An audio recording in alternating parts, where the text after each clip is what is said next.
সরকার গুরুত্বপূর্ণ নথি চাওয়ার পর সচিবালয়ে আগুন লাগার ঘটনা জনগণের মনে প্রশ্নের জন্ম দিয়েছে।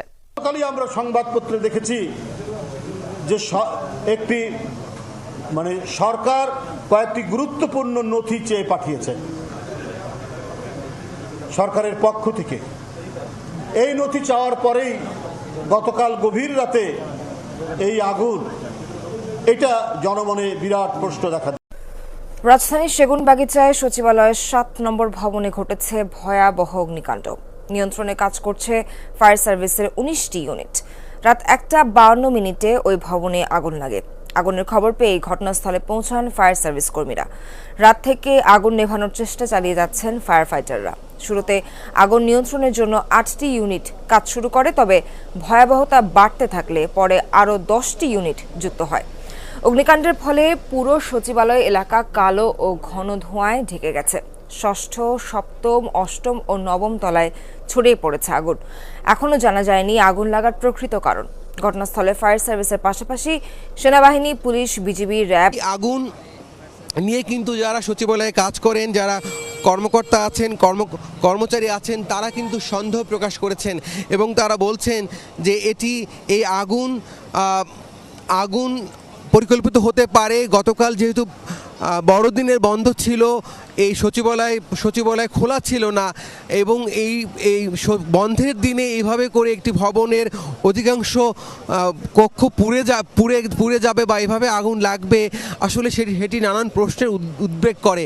এবং সেই সাথে যারা উৎসুক জনতা আছেন, বিশেষ করে এখানে আমরা আসার পরেই মধ্যরাত থেকেই দেখেছি যে জুলাই গণ অভ্যুত্থানের অনেক সক্রিয় কর্মী, তারা আশঙ্কা করছেন যে ষড়যন্ত্র হতে পারে এই আগুন এবং তাদের ধারণা যে বিগত সরকারের অনেক আমলনামা আছে, অনেক গুরুত্বপূর্ণ কাগজপত্র আছে এবং সেই কাগজপত্রগুলো হয়তোবা সরিয়ে ফেলার জন্য, হয়তোবা নিশ্চিহ্ন করে ফেলার জন্য এমন আগুনের ঘটনা হতে পারে। হৃৎপিণ্ড, আজকে এই হৃৎপিণ্ডে যে আগুনটা লেগেছে, এই আগুনটা কিন্তু স্বাভাবিক কোনো আগুন না আমরা মনে করছি।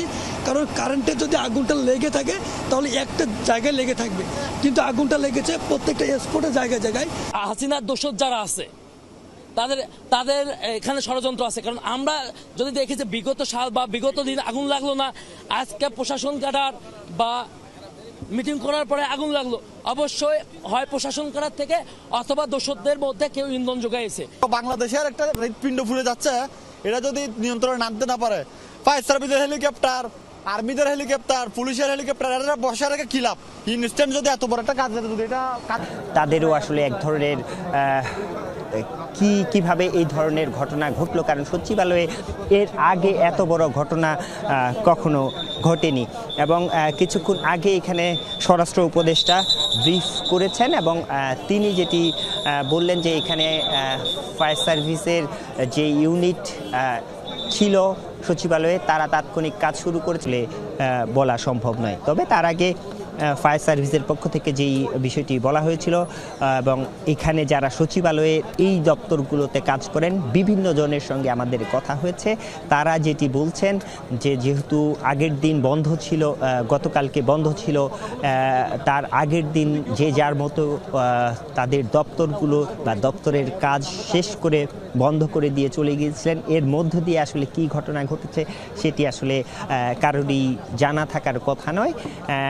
তবে তারা যেটি বলছেন এবং ফায়ার সার্ভিসের ডিজি মহাপরিচালক তিনি যেটি বলেছিলেন যে ইন্টেরিয়র ডিজাইনের কাজ চলছিল কয়েক জায়গায় এবং যারা এই দপ্তরগুলোতে কাজ করেন তাদের সঙ্গেও কথা বলে যতটুকু জানা গেছে যে বিভিন্ন সময়ে বিভিন্ন দপ্তরে আসলে বিভিন্ন ধরনের বৈদ্যুতিক কাজ হয়ে থাকে।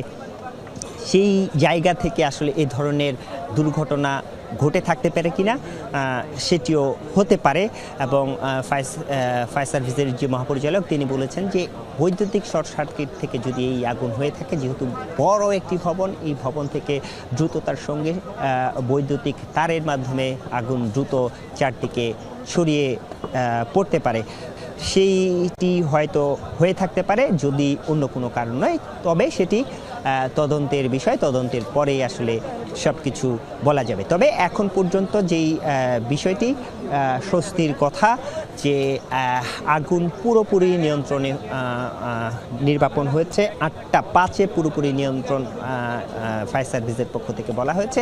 এরপরে টুকটাক বিভিন্ন জায়গা থেকে বিভিন্ন ফ্লোর থেকে যেহেতু যে আসলে এখানে উৎসুক জনতা অনেকে এসেছেন, অনেকের মনেই প্রশ্ন যে এরকম একটি গুরুত্বপূর্ণ জায়গায় কিভাবে এত বড় অগ্নিকাণ্ড সংঘটিত হলো এবং আগুন নিয়ন্ত্রণে আসতে প্রায় 5 থেকে 5.5 ঘন্টা সময় লেগেছে, এটি নিয়েও একটি প্রশ্ন আছে যে এত বড় সময় কেন লাগলো, এরকম গুরুত্বপূর্ণ একটি জায়গায় অগ্নি নির্বাপন ব্যবস্থা আরও জোরদার কেন হলো না।